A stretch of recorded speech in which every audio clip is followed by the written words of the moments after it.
Right, ఇక హైదరాబాద్ లో జరుగుతున్న వి హబ్ కార్యక్రమంలో సీఎం రేవంత్ రెడ్డి మాట్లాడుతున్నారు. ఇప్పుడు ఆ లైవ్ చూద్దాం. వాళ్ళంటే ఇంట్లో బస్ ఛార్జీలు అడగాలి, ఇంటైనా లేదు అని అంటే మీరు వెళ్ళే పరిస్థితి లేదు. కానీ ఈరోజు తెలంగాణ రాష్ట్రంలో మన ప్రభుత్వం వచ్చిన తర్వాత మహాలక్ష్మి కార్యక్రమం ద్వారా ఈ రాష్ట్రంలో మహిళలు ఎక్కడికి వెళ్ళాలన్నా, అమ్మవారిని దర్శించుకోవాలన్నా, అమ్మగారింటికి వెళ్ళాలన్నా ఆర్టీసీలో మీరు ఎక్కడ చేయి చూపించినా అక్కడ ఆపి మీరు కావాల్సిన దగ్గర దిగడానికి ఆర్టీసీలో ఉచిత ప్రయాణం మా మహిళా సోదరిమణులకు అందించిన ప్రభుత్వం మన ప్రభుత్వం. మహిళలకు ఒక ప్రత్యేక నజరాన శ్రీమతి సోనియా గాంధీ గారు ఇచ్చారు. దాదాపుగా ఇప్పటికీ 16-17 నెలల్లో 5,200 కోట్ల రూపాయలు ఈరోజు ఆర్టీసీకి రాష్ట్ర ప్రభుత్వం చెల్లించడం జరిగింది. మా మహిళలు ఆర్టీసీ ఉచిత బస్సు ప్రయాణం వినియోగించుకోవడం వల్ల ఆడబిడ్డలకు ఒక్కొక్కరికి దాదాపుగా నెలకు 5,000 రూపాయల ఆదాయం మిగలడమే కాకుండా ఆర్టీసీ కూడా ఈరోజు లాభాల బాటల్లో నడుస్తుంది. గతంలో ఆర్టీసీ నష్టపోయి ఆర్టీసీని ప్రైవేటైజ్ చేస్తారన్నంత ప్రమాదానికి దారితీసింది. ఆనాడు జీత భత్యాల కోసం వాళ్ళు నిరసన తెలిపి బందులు పాటిస్తే దాదాపుగా 50 మంది కార్మికులు చనిపోవడం జరిగింది. అలాంటి ఆర్టీసీలో 50,000 మంది కార్మికులు ఉన్నారు. ఇవాళ 50,000 మంది కార్మికులు ఆర్టీసీ లాభాల బాటలో నడవడం వల్ల ఆ కుటుంబాలన్నీ కూడా బాగుపడ్డాయి అని అంటే మా ఆడబిడ్డలకి ఈరోజు తెలంగాణ రాష్ట్ర ప్రభుత్వం మహాలక్ష్మి పథకం ద్వారా మీకు ఆర్టీసీలో ఉచిత బస్సు ప్రయాణం అందించడమే ఈరోజు ఆర్టీసీ లాభాల బాటల్లో నడుస్తుంది.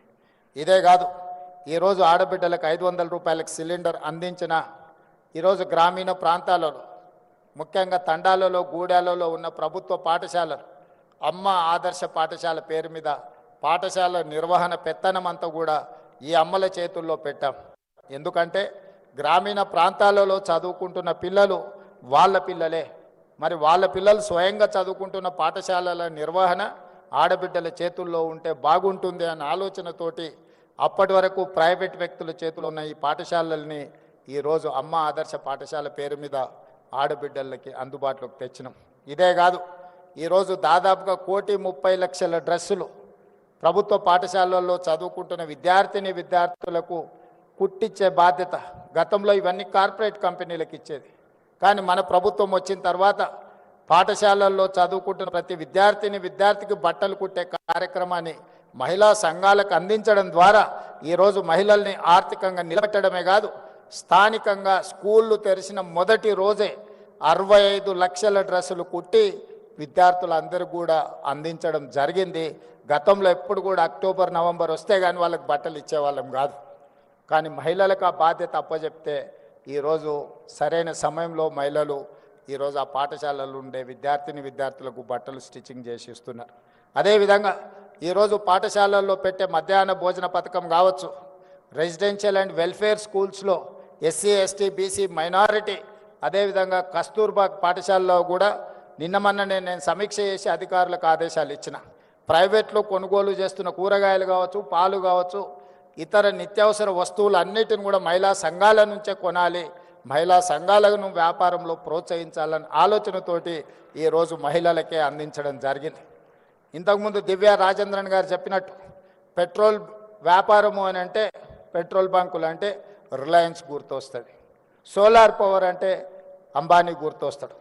అదానీ అంబానీలు పెట్రోలియం బిజినెస్కు సోలార్ పవర్ బిజినెస్కి మారు పేరైతే ఈరోజు మా ఆడపడుచులకు మీకు పెట్రోల్ బంకులు పెట్టుకునే అవకాశం ఇచ్చే నారాయణపేటలో నూతనంగా ఆడబిడ్డల చేత పెట్రోల్ బంకు నిర్వహించడానికి ఈరోజు మా ప్రభుత్వం అనుమతి ఇచ్చి మిమ్మల్ని ప్రోత్సహించింది. అదేవిధంగా అదానీ చేతుల్లో ఉండే సోలార్ పవర్ ఈరోజు 1000 మెగావాట్ల సోలార్ పవర్ ఉత్పత్తి చేసే ఒప్పందాలని రాష్ట్ర విద్యుత్ శాఖ ద్వారా మహిళా సంఘాలకు ఈరోజు ఒప్పందాలు చేయించి సోలార్ పవర్ ఉత్పత్తి చేసే వ్యాపారాన్ని ఈరోజు ఆడపడుచులకు అందించడం జరిగింది.